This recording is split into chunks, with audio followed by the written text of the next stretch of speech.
Hi there. Welcome to the Health Analytic Insights podcast. I'm your host, Alana Esty.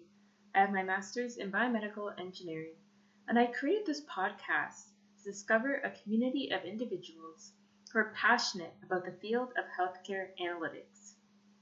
If this resonates with you, don't forget to follow and subscribe to this podcast, as I will be uploading new episodes bi-weekly.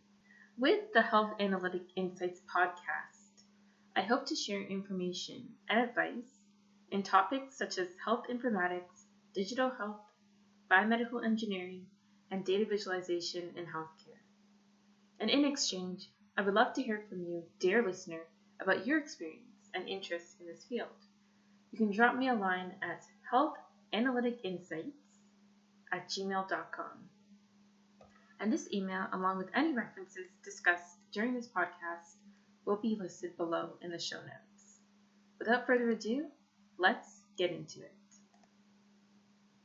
So in this episode, I want to give a high-level overview of the field of biomedical engineering, what it's like to be a biomedical engineering student, as my academic background is in biomedical engineering, and I want to give a little bit of my own experience on the good, bad, and ugly of what it's like to be a biomedical engineering student, and some potential exciting career prospects and skills you might need to make it in the field. So as I said before, this podcast series will serve as a learning platform between students and professionals, and I hope to share information and advice from trusted professionals and students in topics such as health informatics, digital health, biomedical engineering, and data visualization in healthcare. So diving straight into it, biomedical engineering can be described as the intersection between medicine and engineering. And since the core of engineering is all about finding creative solutions to problems, if we apply this concept, biomedical engineering is all about identifying and solving difficult problems within the healthcare field. So there's many pathways that you can take within biomedical engineering because it's such a vast field. My own experience in this field is I studied biomedical engineering in both my undergraduate and master's degree, and there's many ways that you can specialize within biomedical engineering. So for instance, I specialize more within an electrical pathway, so I took a lot of electrical devices courses, but you can also specialize within biomedical engineering in a mechanical pathway. So that would be working more on designing prosthetics. And there's also signal processing, where you're looking at the different medical equipment that is used in hospitals and how to design that. So there's so many different fields and pathways that you could take within biomedical engineering. So I chose to specialize in my undergraduate degree in the electrical pathway because I was really interested in a variety of medical devices such as pacemakers, ultrasound machines, CAT scans. I was really interested in the physics and the electronics required to make these machines run. And then when I did my master's degree, I did a complete shift into health informatics, and I focused on analyzing the healthcare data that comes out of these medical equipment, such as EKGs, ECGs, lab tests, MRIs, CT, and PET scans. I'm taking and analyzing that data to be able to support clinicians when making healthcare decisions. And in my master's degree, I focused on maternal health, so I analyzed survey data from 2 large-scale healthcare databases, built a predictive model to flag which pregnancies might be high risk or might result in a premature birth. So what are the growth projections that are attributed to the biomedical engineering field? So some research papers estimate that the field is expected to grow by 7% between 2016 to 2026. And this specific paper was sourced prior to the pandemic. And we all know the rise of telehealth and how it's had an impact on the pandemic. And so this might result in an increased projection within the biomedical engineering field as well. And in fact, the aging baby boomer population. So there continues to be a great demand on the healthcare sector and a need for innovative and creative solutions to help people maintain their independence, be able to stay in their home longer. and increase patient outcomes and survival. So for instance, there's really interesting work being done in the Agewell Research Facility in Toronto, which detects falls from seniors and automatically detects those falls and then sends that detection to a smartphone. People who are taking care of their elders can have that information right away.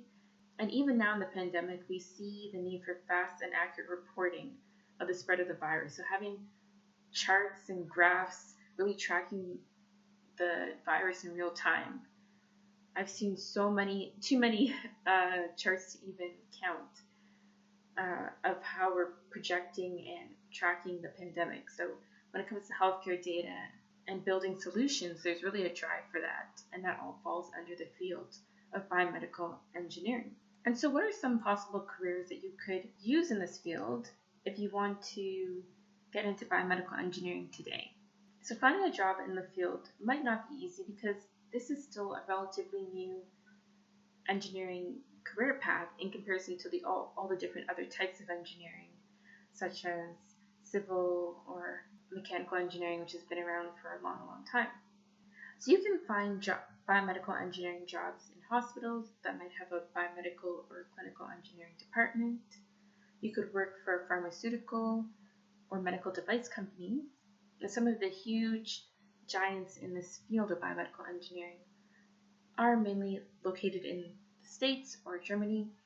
They're Medtronic, Boston Scientific, Philips Healthcare, GE Healthcare, Abbott Labs, Johnson & Johnson, and Siemens, to name a few. It's also important to know how to market your skills if you want to transition into a career which is focused solely as biomedical engineering. As I said before, it is not easy to find a job in this field, but for example, I took electrical courses, so that's something that you could highlight if you're looking to get a job. If you took, a mix, not just pure biomedical engineering courses, but if you took a mix of mechanical or electrical courses, this is something that you could highlight that you did take these courses if you're looking to get a blend of biomedical and an electrical engineering job. I remember going to a career fair, and a lot of the recruiters there had no idea. They'd never heard of a biomedical engineering degree. And so I really had to kind of give a breakdown of the courses that I took so they could understand, they could say, oh, okay, so you're like an electrical and a biomedical engineer. It gave them a frame of reference of what I studied because this is a fairly new field. And so this stems to my first bit of advice, which is if you're not 100% sure about getting into the biomedical engineering field, you might take a multidisciplinary approach and get a joint degree in, either electrical and biomedical or biomedical and mechanical. So you can fall back on either one of these degrees when you're looking for jobs instead of a pure 100% biomedical engineering program, because you do take lots of similar courses between these degrees. So in addition, I've had to field some questions from students wondering if they should do a biomedical engineering degree if they want to go into medicine. And of course, this is a very admirable path, but I had to definitely let them know that this is not an easy degree to get a high GPA in. You're taking engineering courses, so it's very quantitative in nature. You have very highly advanced statistical and physics courses, which are not easy to get a high GPA. So for sure, take biomedical engineering. If you want to go to medicine, that's totally a doable path. And we do, in my schooling, I took courses in pathology and anatomy. So it's a totally doable path. However, it's not a degree that is easy to get a high GPA in. So if that's what you're primarily focused on, potentially biomedical engineering to medicine might not be the best route. So regardless of this being such a fairly new field, I believe it is such an important field with lots of potential.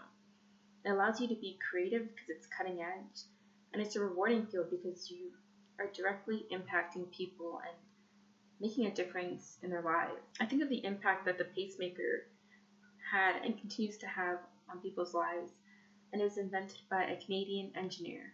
And he stated to CBC in 1984 that in those days there wasn't much rapport between engineering and medicine. I think that was one of the real problems in our research. the medical people didn't know the potential of engineering to assist them, and we knew nothing at all about the medical problem. And so you can see how it's really important, if you want to come up with creative solutions and constantly be growing, to have that marriage between medicine and engineering, because it can really result in some valuable insights. So one of the really common questions I also get from people is, should you study biomedical engineering for the high pay? And I think that you shouldn't just study for the potential high pay, because as I said before, it can be quite competitive and can take a while to break into the field of biomedical engineering. So we are well aware of the frustrating trend. I think many of us, when we go on LinkedIn or Indeed and we see, an entry-level role that's advertised requiring 2 to 5 years of experience, even though it's listed as an entry-level role. And these roles should be for people who have just finished school and are looking for an experience to get their foot in the door. I don't think the field of biomedical engineering is immune to this. So you might have to work in another field to get the necessary experience, work for an electronics company or mechanical company, and then transfer those skills into a career in biomedical engineering. I would also advise looking at the career paths of people on LinkedIn who are currently working in the biomedical engineering field. And you'll probably see, as I did, that they didn't have a linear path. They might have worked in a company that had nothing to do with biomedical engineering, and then finally, several years into their career, was able to end up in the biomedical engineering field. Keep on persevering, and in the end, hopefully you'll be able to land your dream career, but you might have to traverse a bit before you end up in the field of biomedical engineering. So while you're looking to break into the field, what are some transferable skills you can learn? So I'll speak to the field that I'm interested in, which is health informatics. And this is all about using data to support physicians in making clinical decisions. So some of the transferable skills that are related to this industry could be understanding how to write SQL queries, because extracting data from large databases is a quite common job requirement. Developing your analytical and statistical skills through online courses, and understanding the statistical language. Knowing how to communicate your data insights to non-technical people. That's also a really overlooked skill, I believe. Knowing how to present to people and present your ideas in a way that they understand is very important to getting business buy-in or physician buy-in, whatever it may be. And these are skills that are needed in the financial, hospitality, and healthcare field. I finished reading a book called Range, Why Generalists Triumph in a Specialized World by David Epstein. And he gave great examples. It's a really interesting book. I would highly suggest anybody who's interested in kind of developing their career to read this book, where people have interest in several different fields and have the ability to solve problems creatively, and sometimes even better than those who are specialized in specific fields.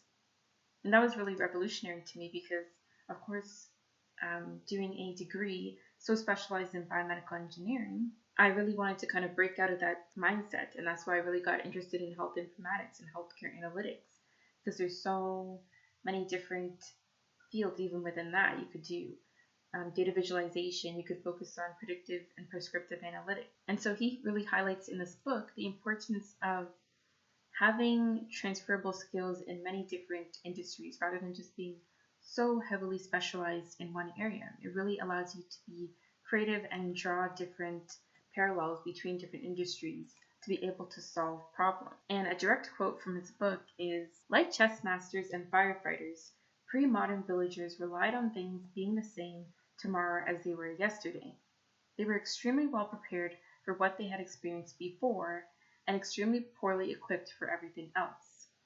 Their very thinking was highly specialized in a manner that the modern world has been telling us is increasingly obsolete.